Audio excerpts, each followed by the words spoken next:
Obsèques de Françoise Hardy, l'arrivée de Jacques et Thomas Dutronc, soudés face au deuil, comme elle le souhaitait, Françoise Hardy a été incinérée au crématorium du Père-Lachaise, à Paris, jeudi après-midi.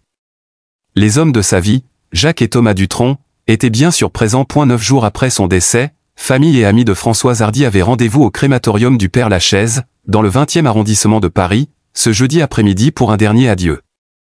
C'est au milieu de centaines de fans endeuillés que Jacques et Thomas Dutronc ont fait leur arrivée peu avant la cérémonie. Père et fils sont arrivés en même temps, à bord du corbillard, alors que les invités continuaient de défiler devant caméras et photographes.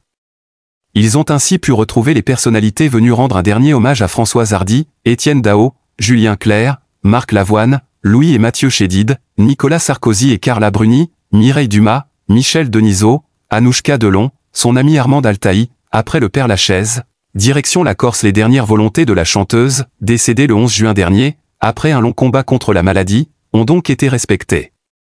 L'icône des yéyés avait demandé à son fils d'être incinéré et sans cérémonie religieuse.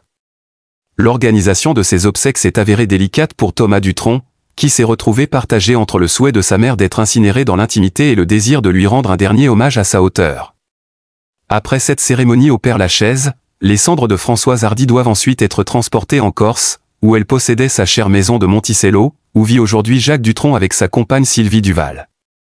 Affaiblie par la maladie ces dernières années, la chanteuse n'était malheureusement plus en capacité de retrouver son refuge corse.